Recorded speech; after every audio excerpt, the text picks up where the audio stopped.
This week's Grimm Fairy Tales. The Peasant's Wise Daughter. There was once a poor peasant who had no land but only a small house and one daughter. Then said the daughter, "We ought to ask our lord the king for a bit of newly cleared land." When the king heard of their poverty, he presented them with a piece of land, which she and her father dug up and intended to sow with a little corn and grain of that kind. When they had dug nearly the whole of the field, they found in the earth a mortar made of pure gold. "Listen," said the father to the girl, "as our lord the king has been so gracious and presented us with the field, we ought to give him this mortar in return for it." The daughter, however, would not consent to this and said, "Father, if we have the mortar without having the pestle as well, we shall have to get the pestle, so you had much better say nothing about it." He would, however, not obey her, but took the mortar and carried it to the king, said that he had found it in the cleared land, and asked if he would accept it as a present. The king took the mortar and asked if he had found nothing beside that. "No," answered the countryman. Then the king said that he must now bring him the pestle. The peasant said they had not found that, but he might just as well have spoken to the wind. He was put in prison, and was to stay there until he produced the pestle.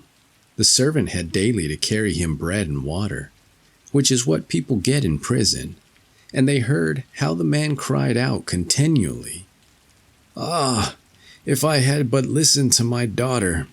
Alas, alas! If I had but listened to my daughter," and would neither eat nor drink.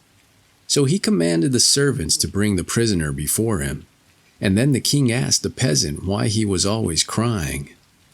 "Ah, if I had but listened to my daughter," and what it was that the daughter had said. "She told me that I ought not to take the mortar to you, for I should have to produce the pestle as well." "If you have a daughter who is as wise as that, let her come here."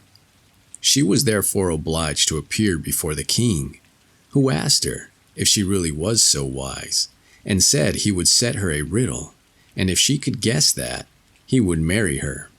She at once said yes, she would guess it. Then said the king, "Come to me, not clothed, not naked, not riding, not walking, not in the road, and not out of the road, and if thou canst do that, I will marry thee." So she went away, put off everything she had on, and then she was not clothed, and took a great fishing net, and seated herself in it, and wrapped it entirely round and round her, so that she was not naked, and she hired an ass, and tied the fisherman's net to its tail, so that it was forced to drag her along, and that was neither riding nor walking. The ass had also to drag her in the ruts, so that she only touched the ground with her great toe, and that was neither being in the road nor out of the road. And when she arrived in that fashion, the king said she had guessed the riddle and fulfilled all the conditions. Then he ordered her father to be released from the prison, took her to wife, and gave into her care all the royal possessions. Now some years had passed. The king was once drawing up his troops on parade, when it happened that some peasants who had been selling wood stopped with their wagon before the palace.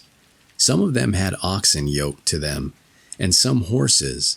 There was one peasant who had 3 horses, one of which was delivered of a young foal, and it ran away and lay down between 2 oxen which were in front of the wagon.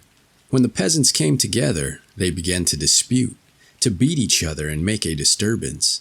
And the peasant with the oxen wanted to keep the foal, and said one of the oxen had given birth to it, and the other said his horse had had it, and that it was his. The quarrel came before the king, and he gave the verdict that the foal should stay where it had been found. And so the peasant with the oxen, to whom it did not belong, got it. Then the other went away, and wept and lamented over his foal. Now he had heard how gracious his lady the queen was, because she herself had sprung from poor peasant folk. So he went to her and begged her to see if she could not help him to get the foal back again. Said she, "Yes, I will tell you what to do. If thou wilt promise me not to betray me, early tomorrow morning, when the king parades the guard, place thyself there in the middle of the road, by which he must pass.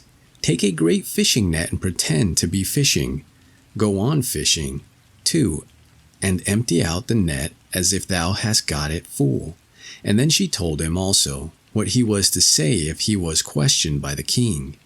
The next day, therefore, the peasant stood there and fished on dry ground. When the king passed by and saw that, he sent his messenger to ask what the stupid man was about. He answered, "I am fishing." The messenger asked how he could fish when there was no water there. The peasant said, "It is as easy for me to fish on dry land as it is for an ox to have a foal." The messenger went back and took the answer to the king, who ordered the peasant to be brought to him and told him that this was not his own idea, and he wanted to know whose it was. The peasant must confess this at once. The peasant, however, would not do so and said always, "God forbid he should." The idea was his own. They laid him, however, on a heap of straw and beat him and tormented him so long that at last he admitted that he had got the idea from the queen. When the king reached home again, he said to his wife, "Why hast thou behaved so falsely to me? I will not have thee any longer for a wife. Thy time is up. Go back to the place from whence thou camest, to thy peasant hut." One favor, however, he granted her. She might take with her the one thing that was dearest and best in her eyes, and thus was she dismissed. She said, "Yes, my dear husband, if you command this, I will do it." And she embraced him and kissed him, and said she would take leave of him. Then she ordered a powerful sleeping draught to be brought, to drink farewell to him.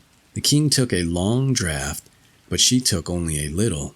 He soon fell into a deep sleep, and when she perceived that, she called a servant and took a fair white linen cloth and wrapped the king in it.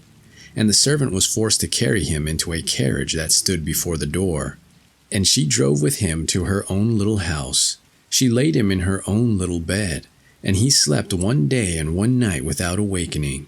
And when he awoke, he looked round and said, "Good God, where am I?" He called his attendants, but none of them were there.